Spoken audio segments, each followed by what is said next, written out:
9月，一则金星上或存在生命迹象的科学新闻引发了全社会的关注。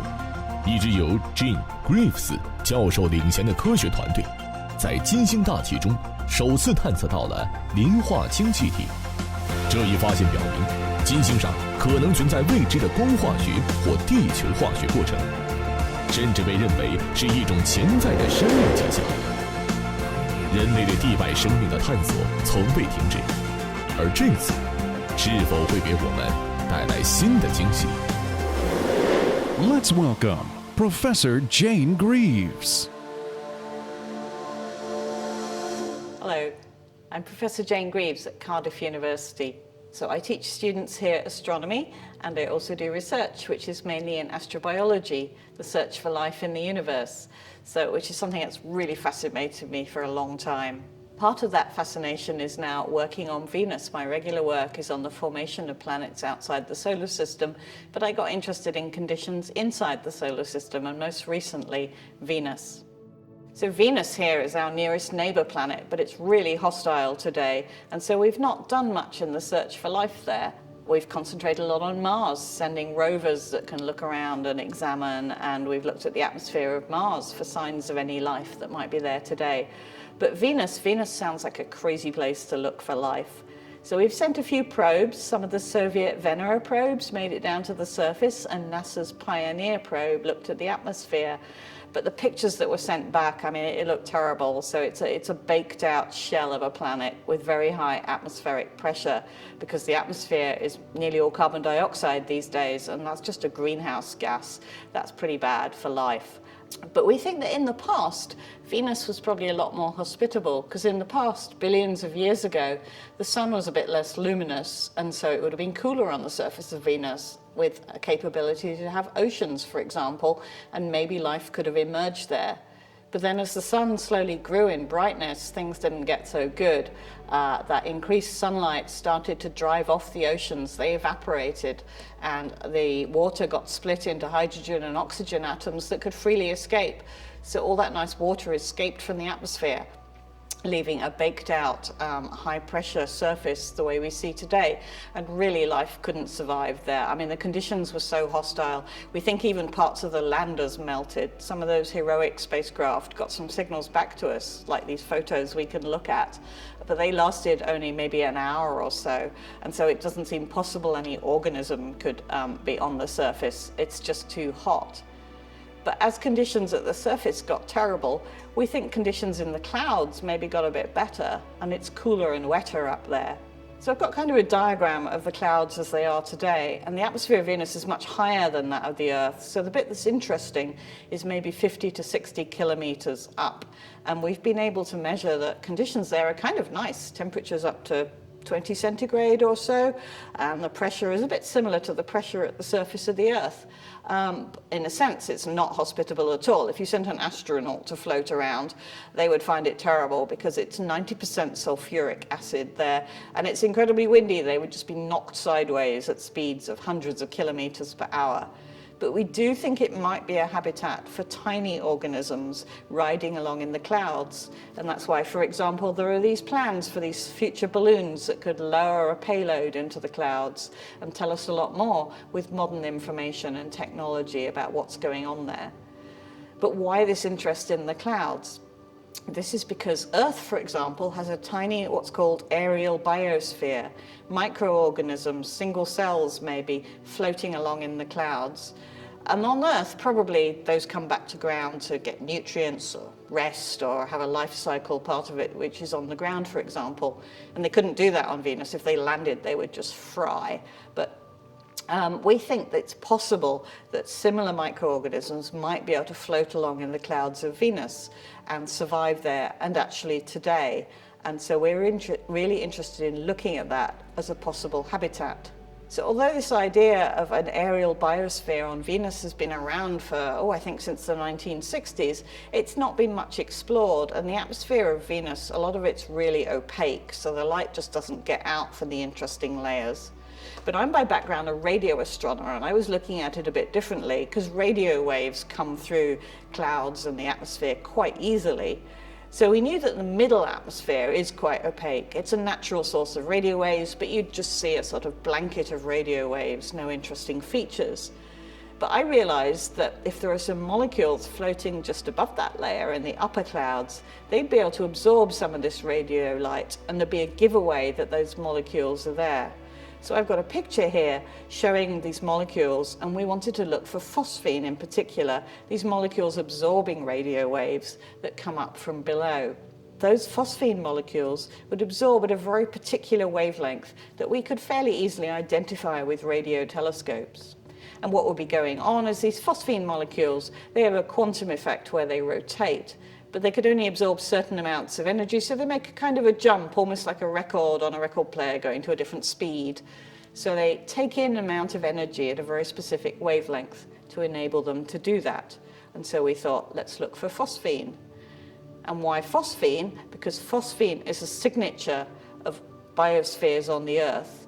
In fact, not aerial ones, but places like swamps. Phosphine is produced as a byproduct of microorganisms that live in oxygen-free conditions. And it's oxygen-free conditions we have in the clouds of Venus. So I thought, well, this sounds like kind of a reasonably easy experiment to me with my background. Why don't we give this a try? Not really with a great expectation that we would find something, but I thought it's just a really nice thing to do with a telescope, just to explore this relatively little explored idea of an aerial biosphere.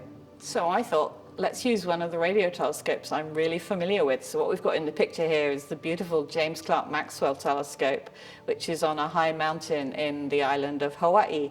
It's a real privilege to be able to go there and do astronomy. It's a sacred mountain to the Hawaiian people, and we really appreciate being able to work with them. And you can't really see the telescope there. You can see its shadow because it's lit from inside in this view. And it was wonderful to be able to work there for a while. I worked at this telescope, so I'm an expert in their instruments back in the 1990s, but it's been a very active telescope for decades now, doing all kinds of radio astronomy. And for me, it was perfect. I thought it has an instrument working at this very precise wavelength we need, which is about 1 millimeter, that could pick up the absorption from phosphine atoms if they're really there in the atmosphere of Jupiter. So that's what we went out to do. I wasn't really expecting to succeed. I thought it would be great just to participate in the search for life. We could look for this molecule, and we probably won't see it, but we'll be able to say we can make some limit on the kind of amount of biosphere that could be on Venus, and a few other astrobiologists are going to be interested in that. And then I didn't actually get to do these observations. It was a really short program. We didn't want to use up all the telescope time. So the staff there did it for us, and they sent me the data, and I looked at it, and it was a bit of a mess. But then after a while, I realized we really did have absorption from phosphine. That just blew me away. So we wanted to be really sure of this, so we then asked if we could use a more modern network of telescopes. That's the ALMA network of telescopes that's down in the country of Chile and the high mountains there. And we managed to get on sky with that as well. And we found we were right the first time with JCMT. There really is phosphine absorption. So we got to meet these beautiful spectra. I guess to most people this just looks like some kind of squiggly line, and why would you care? But what we got is this dip at this wavelength in the middle that indicates some of the light, some of the radio waves are missing from Venus' atmosphere because they've been taken out by these phosphine molecules. So if you do that in a computer model, you expect a kind of V-shaped dip at that precise wavelength, and that's what we saw. So there really was phosphine, and that, as we thought it could only be a biosignature gas, meant we thought there really might be some living organisms in the clouds of Venus. So we were really careful with this result because phosphine's a pretty simple molecule. It's pH3 is its chemical formula. So that's 1 phosphorus atom and 3 hydrogen atoms, like a little tripod holding up this phosphorus atom at the top. And we thought, well, a simple molecule like that, there must be loads of ways to make it. But the reason why it's a good biosignature is because if you don't have lots of hydrogen in a planet's atmosphere, you don't get pH3, so you don't get it naturally on Earth, and you wouldn't expect to get it similarly, naturally, in the clouds of Venus, because there's not a lot of free hydrogen around. And so it's going to be hard to make it there. And if you did have a molecule of phosphine, then it would react with other molecules really quickly or be broken up by sunlight, and it just wouldn't last very long. So me and my colleagues, we ran thousands of calculations, and this was an effort across universities and countries to see if this could be some other source of phosphine. And we ran all these chemical models, taking into account everything we know about Venus. And we couldn't get past this, that where does the hydrogen come from barrier.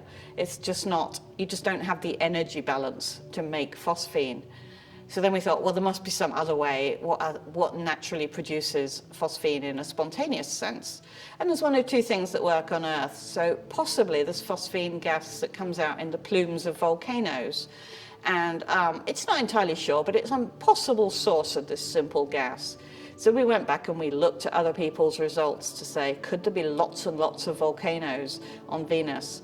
And this is still kind of an open question because it's quite hard from orbit through these opaque clouds to take pictures of volcanoes, and you're a bit reliant on radar mapping and things. So occasionally there has been something like a hotspot appeared in these radar maps of the surface, and then it's gone again. And you can imagine maybe that was some kind of lava flow that cooled and disappeared. So Venus could be a bit volcanic, but it can't be volcanic in the amounts of activity that we'd need. And in particular, there can't be water in these volcanic plumes like there is on the Earth. And that would be necessary as part of the phosphine chemical network. And on Earth, there's lots of water around, but it's really dry on the surface of Venus. And so we wouldn't expect the phosphine to be coming out in these volcanic plumes, even if they're there. So we've kind of been driven back to the biological explanation. We know microorganisms on Earth can make phosphine, probably as some kind of waste product, but they just expel it. Now we're stuck with this idea of, is there a habitat they could survive in the clouds of Venus? As I said, it's something like 90% sulfuric acid. But maybe, just maybe, there's some way they could live in droplets, and that would be a mix of sulfuric acid and water as liquids, not as gases or solids. And that would maybe enable them to set up a tiny ecosystem, maybe just a few microbes in a drop. And they'd be carried around, they'd get some sunlight, they might eventually sink, and the liquids around them might evaporate, but they could go into some kind of spore phase and then be carried along and come up again, and so they could have a kind of life cycle in the clouds. And so that's the really open question at the moment. We've never tried to experiment with such a hostile environment on Earth, and organisms here have never had to adapt, deal with such a hostile environment. It just hasn't happened on Earth. But, you know, with millions of years in the history of Venus, perhaps Darwinian evolution just worked, and the things that were the most robust were able to steadily evolve and adapt to a lifestyle free-floating in the clouds. So that leaves us with this idea. We really do have an idea, although it does sound kind of crazy because of the hostility of Venus, that there's just possible there might be a biosphere there today. And so we're carrying on looking with our telescopes, doing other studies of this simple molecule, thinking more about its chemistry in labs we can do on Earth. And, you know, ultimately, we've got a lovely image here taken by the Japanese orbiting telescope Akatsuki, looking at some of the mystery changes in the upper clouds of Venus. We'd really like to do more of that work. We could send more rockets, we could lower those balloons, they could surf the clouds for long times, and we could really find out what's going on there. And I think that's the exciting challenge for the next few years.